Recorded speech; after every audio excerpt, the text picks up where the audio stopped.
The numbers to show that it's the concealed carry permit holders that are committing crimes, because the lawful gun owner will say that you're attacking the wrong person. It's really people that are getting these guns illegally that are causing the violence, not the people going and getting the permit legally. And that's the basis for the whole Supreme Court argument. Do you have the numbers? I don't need to have numbers. I don't have to have a data point to say that this is going to. All I know is I have a responsibility to the people of this state to have sensible gun safety laws. And this one was not devised by the Hochul administration. It comes out of an administration from 1908. I don't need a data point to make the case that I have a responsibility to protect the people of this state. Meeting in an emergency session in Albany, they're preparing to pass legislation to lessen the impact of the Supreme Court ruling overturning the state's concealed gun carry laws. CBS 2 political reporter Marsha Kramer says the bill would ban weapons in many public places. Subways and mass transit are on the no guns allowed list, and so are a laundry list of other locations. Places where children gather, schools, colleges, universities, houses of worship, polling places, government buildings, nursing homes, hospitals. Charles Levine, chair of the Assembly Judiciary Committee, ticking off a partial list of places where under New York's new gun bill, weapons will be strictly prohibited. We want to make sure people are protected from folks walking around with guns strapped to their hips. Called back to Albany by Governor Hochul after the Supreme Court overturned New York's centuries-old gun permit law, the Senate and Assembly are preparing to pass an omnibus bill that will also tighten permitting by requiring 15 hours of gun range training, bar gun permits for people with a history of dangerous behavior, require background checks for ammunition purchases, update gun storage laws so guns transported by car must be in a lockbox, and prevent people from bringing guns into bars, restaurants, and business establishments unless there is a sign that says, "Concealed guns are welcome." We're doing all we can do within the confines of this horrible Supreme Court decision that has limited our ability to restrict concealed weapons. The goal of the governor and lawmakers is to come up with as many restrictions as possible, and also that they pass constitutional muster. I assume whatever we do will be subject to a lawsuit. We feel very confident about the direction we're going, but I got to tell you, Marsha, with this Supreme Court, it's anybody's guess. They're destroying this country one decision at a time. Republican lawmakers are expected to oppose the measure, but the Democrats have supermajorities in the Assembly and the Senate. Meanwhile, lawmakers are also trying to deal with the Supreme Court abortion ruling, working on an amendment that would enshrine the right to an abortion in the New York State Constitution. In the newsroom, I'm Marsha Kramer, CBS 2 News. Welcome, welcome. It is I, Niggadamus, once again, here to make another fabulous political prediction. I think that this country, if the Democrats don't get voted out, is going to head towards civil war. I don't know what that civil war is going to look like, but it's definitely heading towards civil war. And I'm looking at the landscape and the positions that people are taking. Now, obviously, I'm sort of biased on this because, you know, I'm a 2A advocate. So people are going to say, oh, well, you like guns and you support the Second Amendment.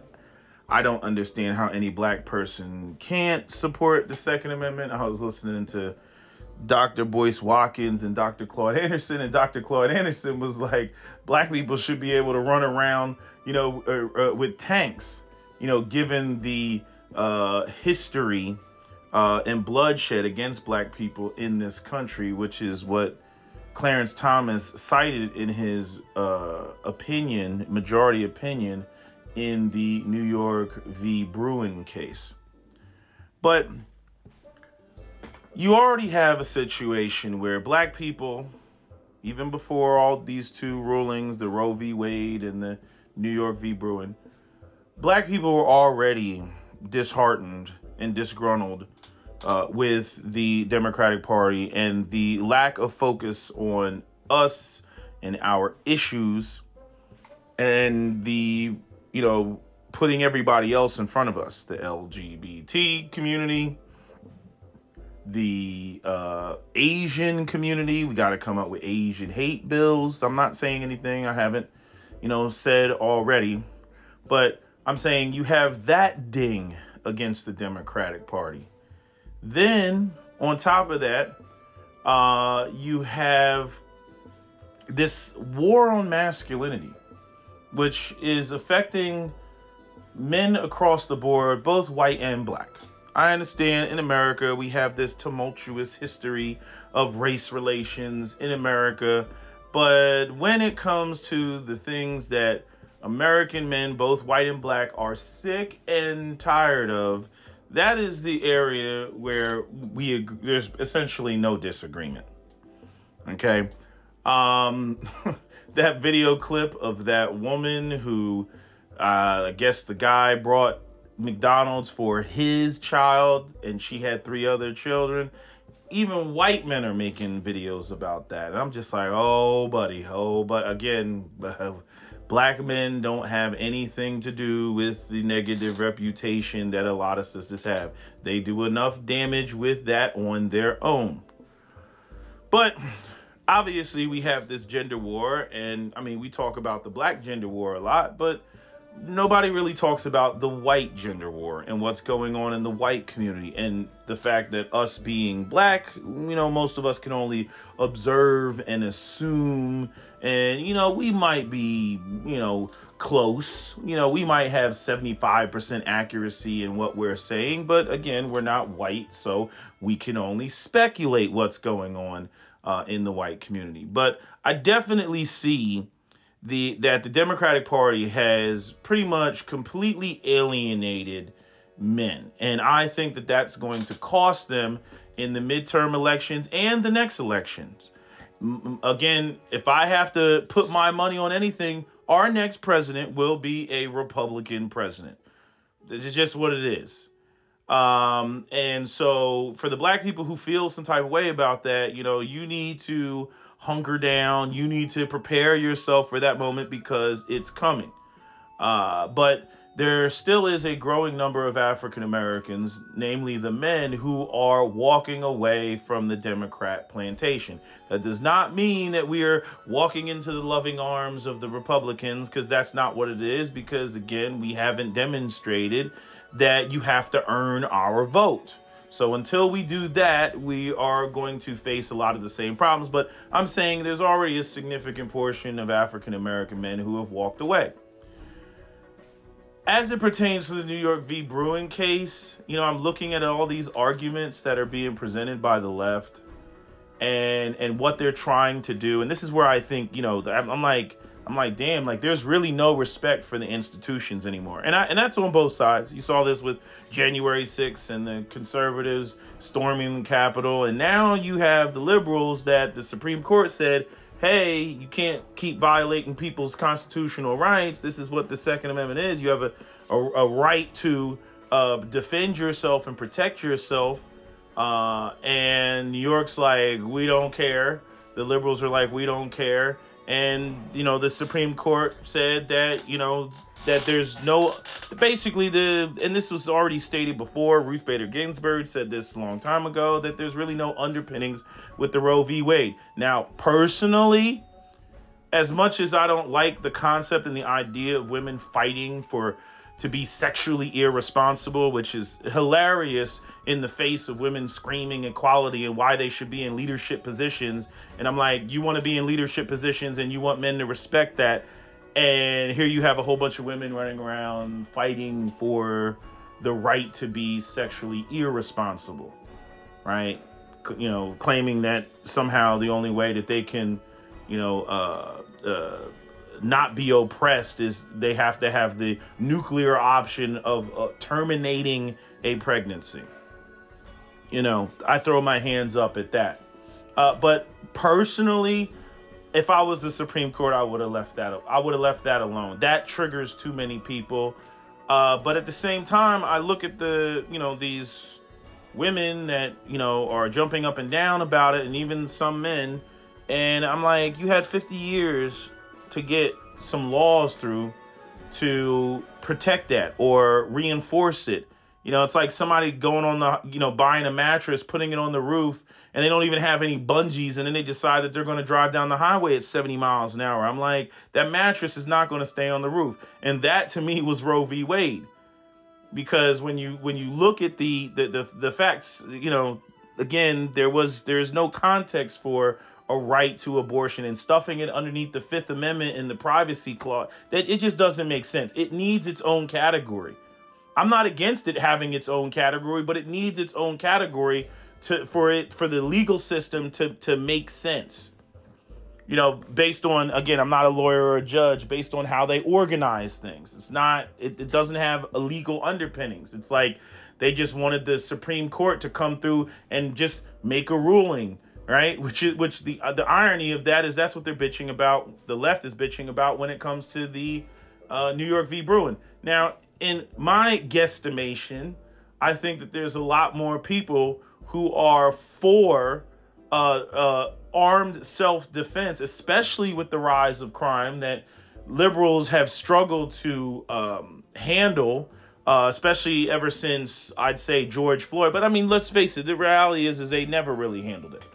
They kind of, use the black community where, in one breath, oh, black people vote for us, we're not racist like the Republicans, but then in the next breath, they're not really, it's just lip service. They're not doing anything for the black community other than creating more policies and more crimes that lock up more black men and make more black men felons and prohibited persons, which only hurts the black community. And then you don't have a strong patriarchy and you don't have gainfully employed men, right? So you have all this stuff going on, right? And so crime explodes, right? It's going all the way back to, the dumping of narcotics in the black community via the FBI and, the CIA and Ronald Reagan and all that stuff, the Iran-Contras. I don't think the FBI was involved with that. FBI was involved with COINTELPRO. So I take that back. It was the CIA. But I'm saying you have all this stuff, going on. Then you got the 1994 crime bill. All those black men got locked up, busting up the homes even more than the homes were already busted up, right? And then, again, deindustrialization over from like 1970 all the way into like the 2000s. Nothing's being manufactured and produced in any of our major metropolitan cities. And then people are surprised that the crime is going up. People are surprised that, you had men out here who were a part of gangster culture and, they had babies and they got locked up. Their sons didn't get any violence. And that's what you're seeing in the streets with these 14, 15, 16-year-olds running around, robbing, shooting people, mobbing people and all that other stuff. They have no guidance and they have no economic opportunities coming their way. So it should be of no surprise. But the Democrats, whenever they talk about what their solution is, they just continue to say, well, the solution is more gun laws and the solution is to lock more niggas up. And that's what the solution is, because they don't have a real viable solution, which we all know is going to cost, and it's going to be attached to money and resources, tangibles. And because they don't want to deal with those tangibles, we just end up having these circular arguments where they go up there and they present, their symbolism and put other groups in front of us that are much smaller than the African American group as a population. And so addressing their issues and the symbolism of their issues, it costs even less. It costs even less. But what does it cost for LGBT to be recognized? What does that cost? It doesn't cost anything. And again, it's not a racial issue, so it triggers people much less than things that would be specifically allocated to black people. You talk about specifically allocating things to black people and white people get triggered. But you start talking about LGBT and everything. See, that incorporates everybody, right? There's no particular race. Anybody can be gay. So it looks like this, again, I mean, the symbolism of the rainbow, right? All different colors and shit, right? The Skittles, candy and whatnot. So that's the route that they go, right?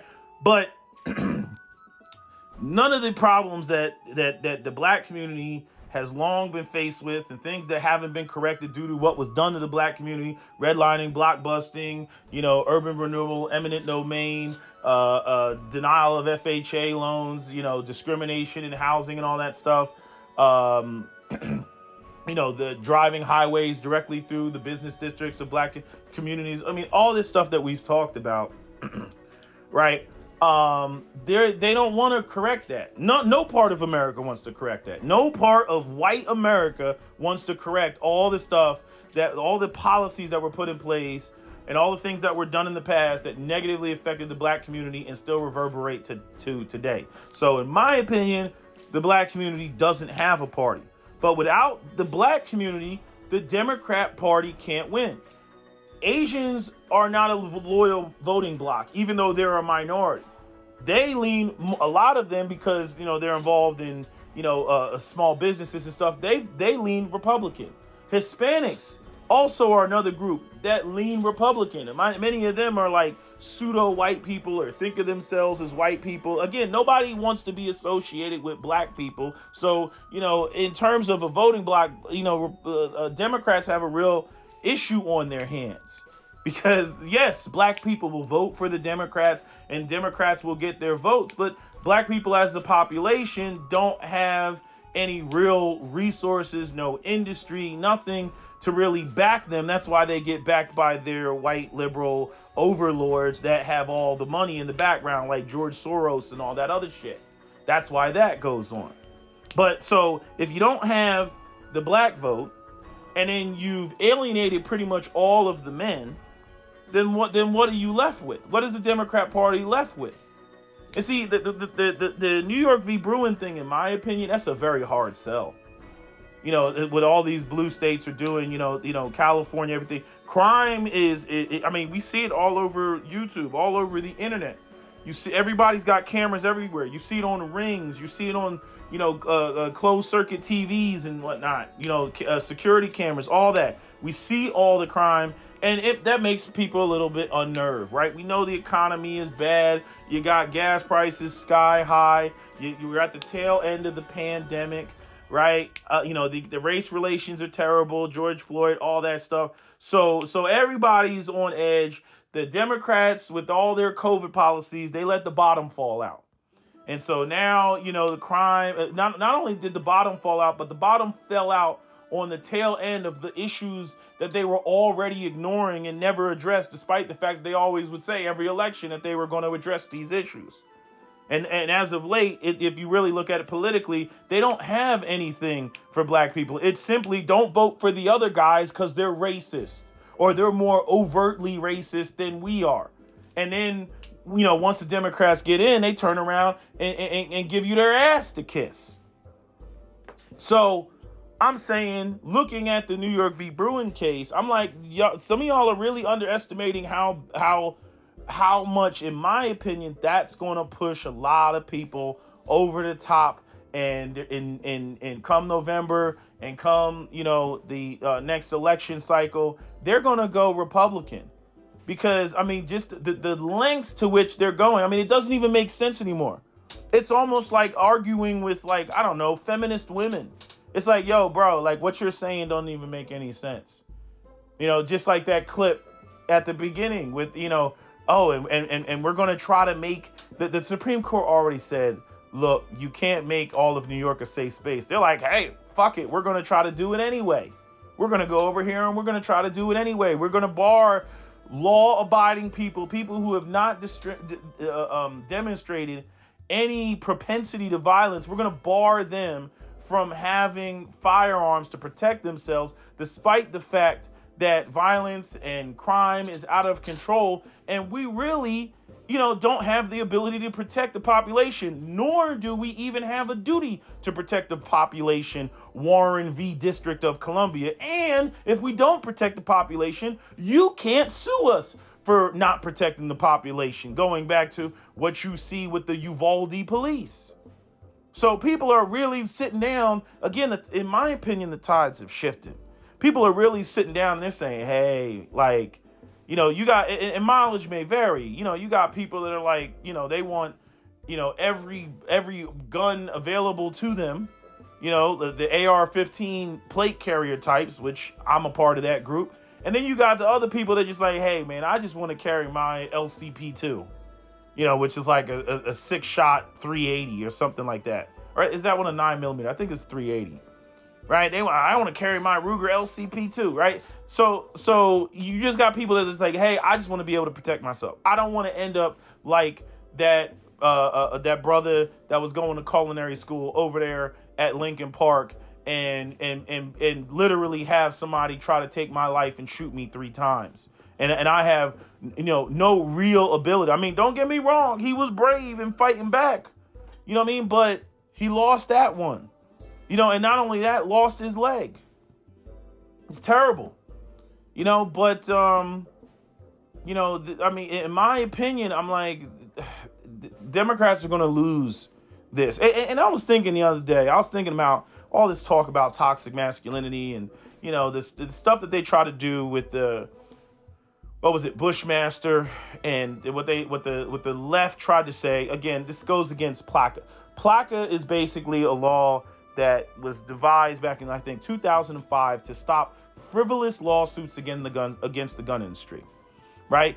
If somebody goes out there, buys a Dodge Charger, and then they race their Dodge Charger, and then they crash and it kills one of your loved ones, you can't sue Dodge for the misuse racing of that vehicle. And they were basically saying that's what the law says. The same thing about firearms. Gun manufacturers are in the business of manufacturing guns, right? And guns obviously have a whole bunch of laws about the guns and whatnot. But if a criminal gets hold of a gun or misuses a gun in a criminal act, you can't then sue the manufacturer and say, oh, Smith & Wesson, it's your fault as to why the criminal did what the criminal did. A freaking tool is a tool.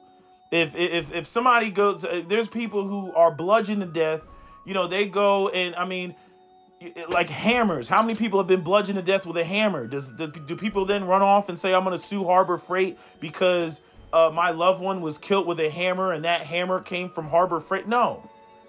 But the left is again misinforming the public and trying to make it about this immunity from guns that the gun industry has, and no other industry has that. And what they're trying to do is they're trying to conflate the idea that, again, if let's say I buy a gun and I shoot the gun and the gun blows up in my hand because there was some flaw or the safety on the gun doesn't work or something like that, and I get injured, I can sue the manufacturer.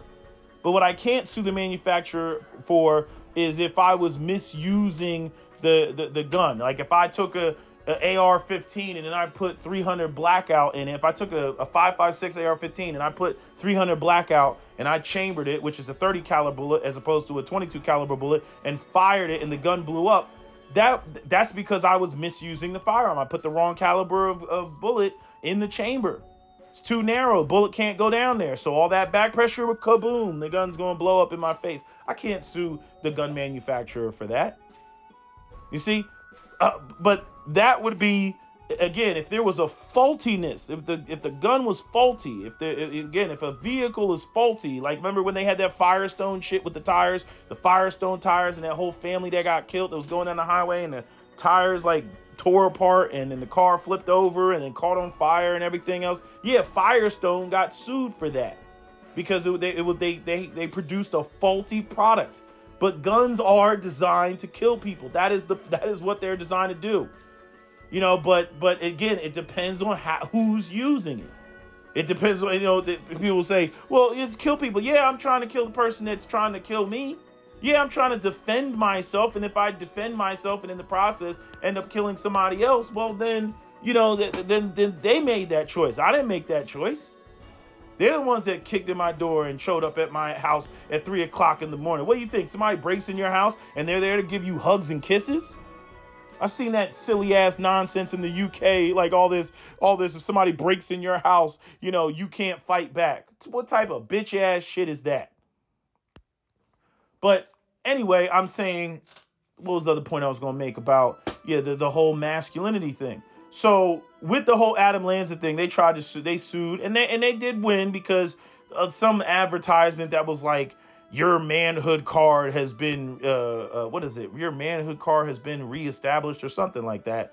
And that went against some weird Connecticut law about, how guns are,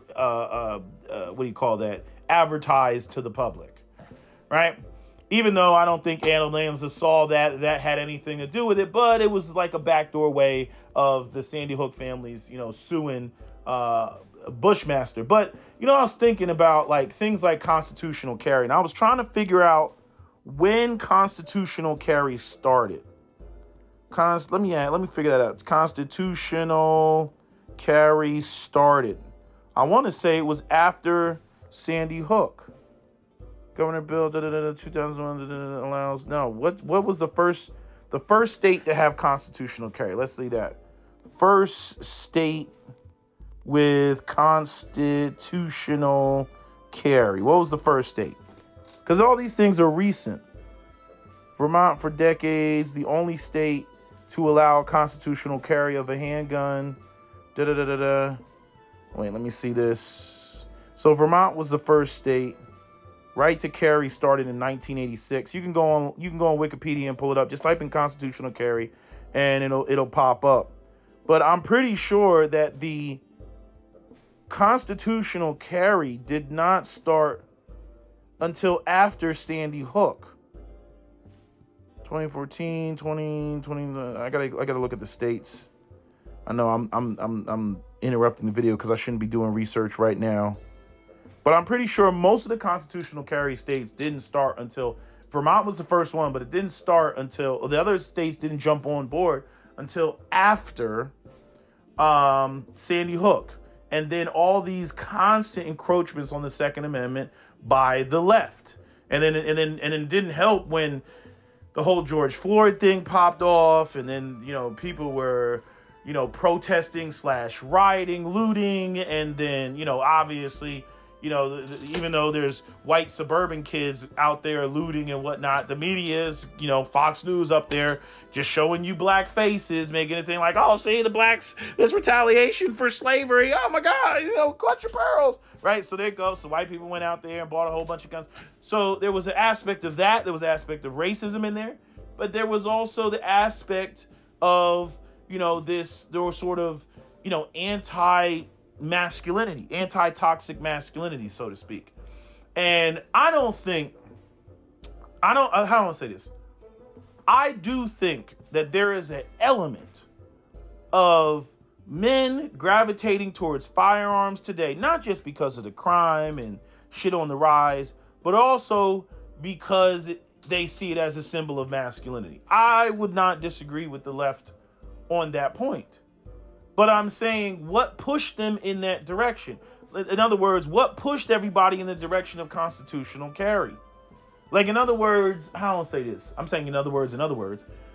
I think that the way that the left has just, it's like every time they're just like, oh, we need more gun laws. Oh, we got to double it down. It's like, can't you see that these gun laws don't work? And all they do is prohibit the law-abiding people, and the criminals just go out here and just do what they want.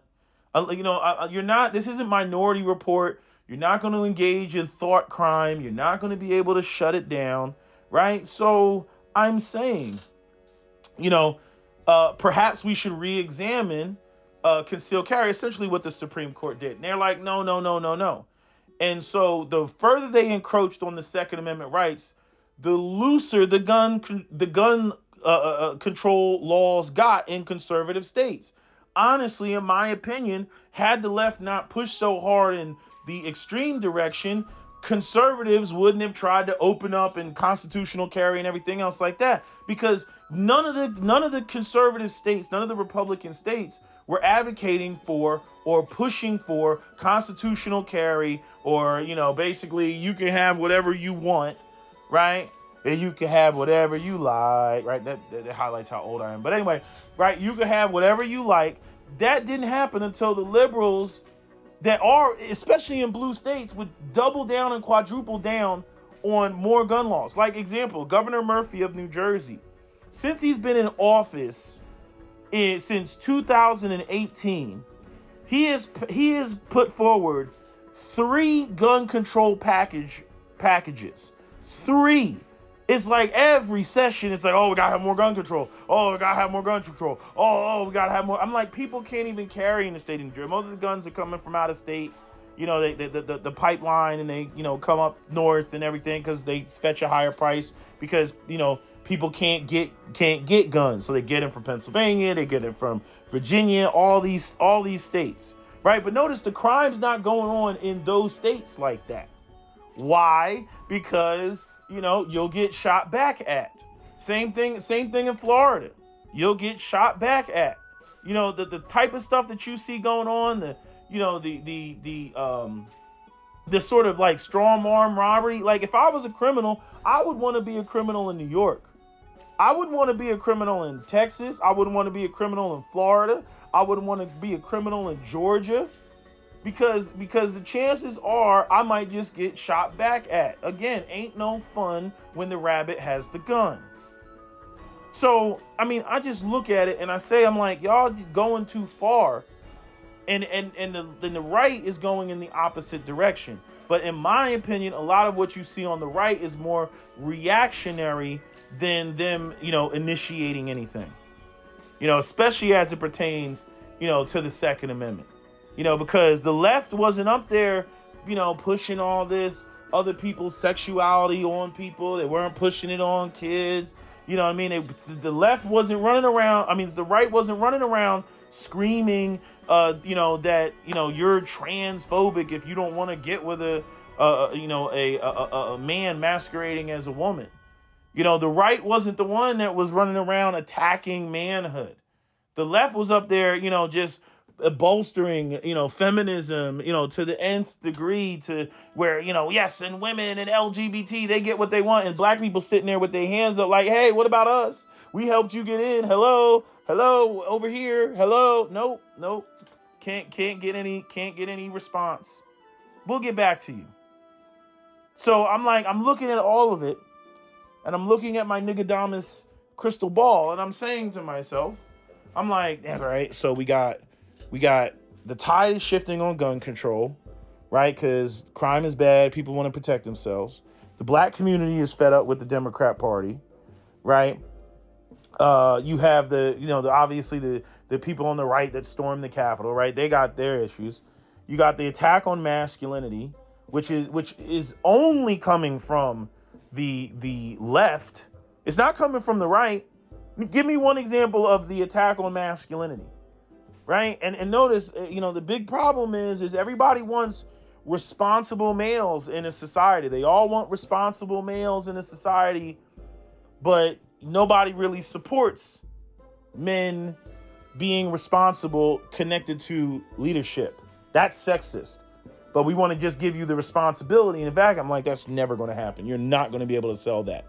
I don't care what the race. I don't care what your favorite color. I like how Cap says that. I don't care what your favorite color is. I don't care if you white or black.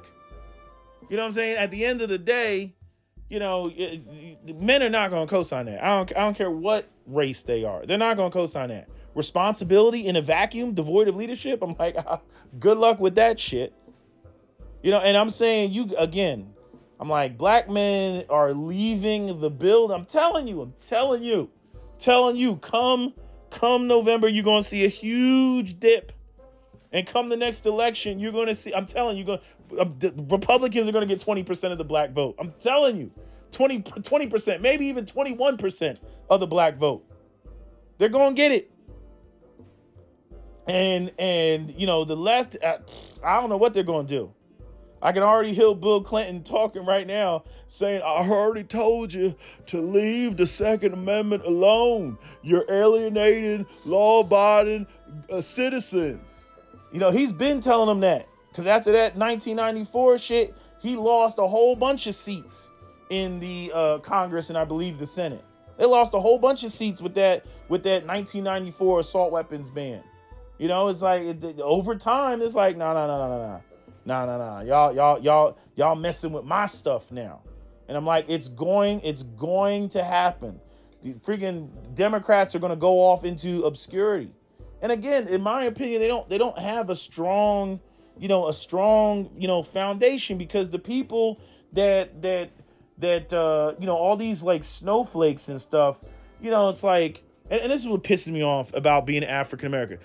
America owes black people America does not owe some hippie ass freaking what do you call them, artsy fartsy hipster, grew up in the suburbs but moved to the city, majored in some bullshit, and now it has a ton of student loan debt and can't afford to America doesn't owe that person. America owes black people. And somehow those suburban white kids screaming, "We want free shit," is put in the same space as black people demanding reparations. I can't stand that shit. I can't stand that. I'm being put in the same category as the bitch with the fucking purple hair who doesn't believe in structure and believes in, all this ultra freaking utopian leftist bullshit. I can't stand that. I'm like, hey, I stand on my square. This country raped and pillaged black people, and this country owes black people. The end.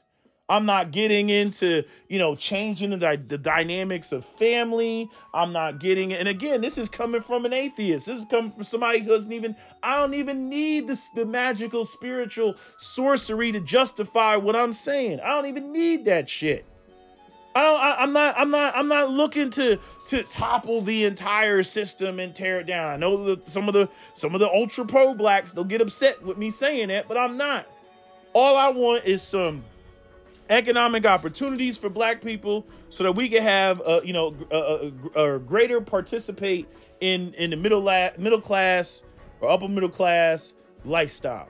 So that there's at least some sort of parity, because I do believe in some tenets of capitalism.